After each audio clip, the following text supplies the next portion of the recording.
Wal yakhshaladzi law taraku min khalfihim dzurriyyatan dhi'afan khafu 'alaihim falyattaqullah. Wa di sini ungkapannya kan wal qaulu qaulan sadida.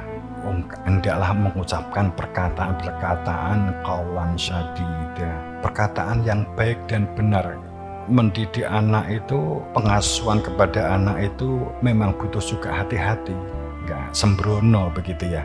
Tapi ini kita bisa lanjutnya saja. Tapi ada penegasan di dalam surat Nisa 9 itu ada penegasan. Hendaklah takut kepada Allah, hati-hati dan waspada. Orang-orang itu mbok hati-hati lan waspada. Jika meninggalkan di belakang mereka itu anak-anak atau generasi yang lemah, yang mereka khawatir terhadap masa depan mereka, keselamatan mereka, moral mental mereka, maka hendaklah ini yang generasi sekarang untuk menjadi orang-orang yang bertakwa dan membentuk hamba-hamba yang bertakwa, dan ucapkanlah kata-kata qaulan sadida. Jadi ayat ini untuk berlaku waspada, jangan tinggalkan generasi yang lemah. Memperhatikan, mencermati pendidikan dan pelatihan dengan program untuk regenerasi, keberlangsungan sustainable, khawatir terhadap moral mental yang terbentuk, yang terbangun. Seperti apa ke depannya dengan kondisi saat ini?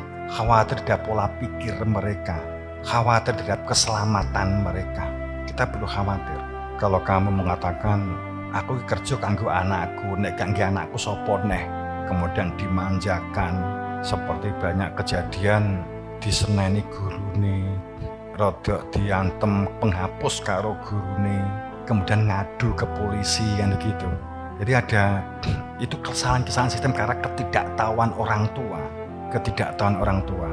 Jangan pernah membela anak di hadapan sebuah lembaga atau kepada orang lain saat dia itu mengadu, saat anak itu mengadu, umpamanya kan begitu. Itu akan bentuk perilaku munafik pada anak kita.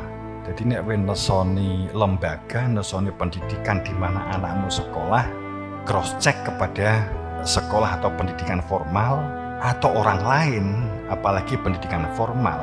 Kamu jangan memarahi sekolah atau pendidikan atau orang lain atau ustadznya di hadapan anakmu yang mengadu terhadap perlakuan yang diterima anakmu itu. Anakmu akan menjadi manusia-manusia fasik.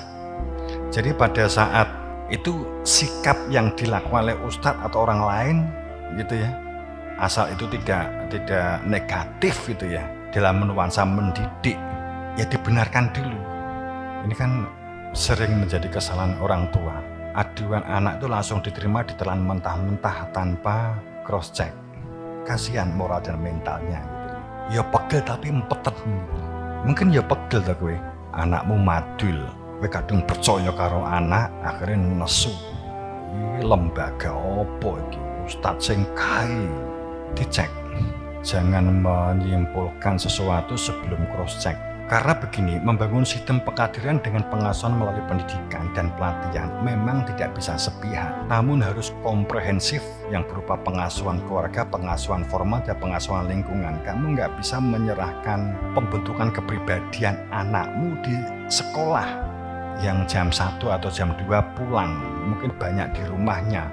Dulu pada saat kecil itu kan juga pengaruh caramu mendidik.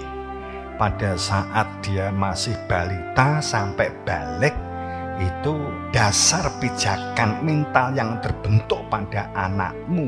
Kadang juga harus mentolo dalam mendidik putra-putri kita. Harus berlatih mentolo. Sulit di awal, setelah kebiasaan akan menjadi baik. Tapi kalau terbiasa kita kita manjakan. Aku ki kerja pak, ya bu. Nek gak tinggi anak, nggih sapa neh lah iya. Karena orang tua itu sering memperlakukan anak itu adalah dampak dari perilaku balas dendam orang tua. Paham gak? Sebenarnya sering orang tua itu memperlakukan anak itu adalah balas dendam terhadap apa yang dia terima saat dulu dia menjadi anak. Wujudnya apa? Kowe mbiyen gak duwe sangu sekolah, gak duwe sangu, sering kancamu tuku es, kowe sering gigit jari, nggih to? Bundahno kan gitu. Kancane tuku sepatu, kowe nganggo sepatu bolong, nggih to?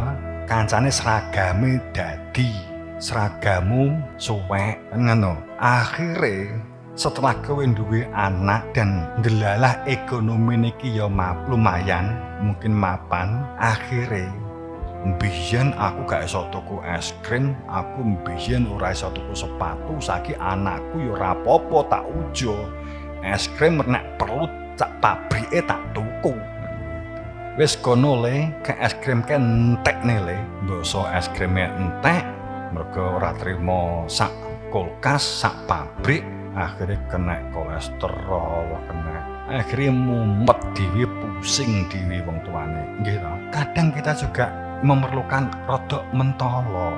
Dan perlu diketahui bahwa sistem pendidikan, pengasuhan keluarga, pengasuhan formal, pengasuhan lingkungan itu seharusnya memang menjadi kesatuan yang utuh, integral, menjadi kesatuan yang utuh untuk terwujudnya satu siklus perputaran utuh, saling mensupport, saling mendukung.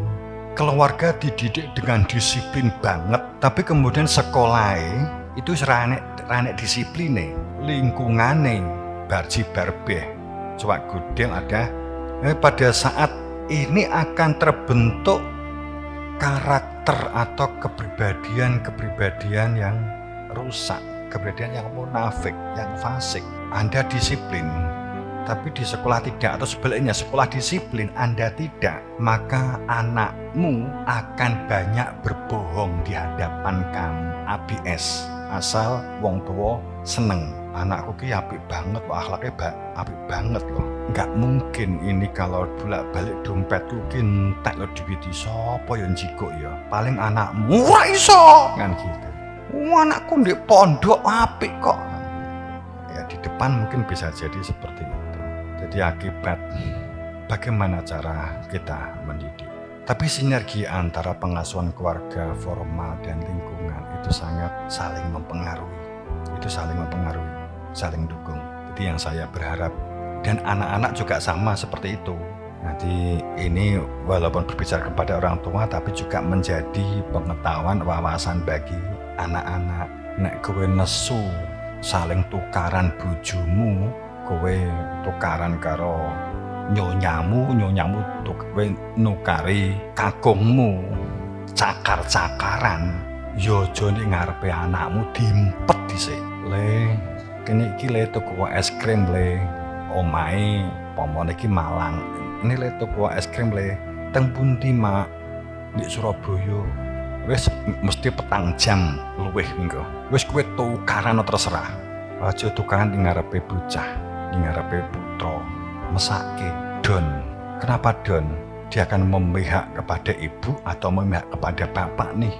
Siapa yang harus saya pihak nih? Kalau ternyata terpaksa anak tahu, setelahnya kamu harus menjelaskan. Itu hal sepele.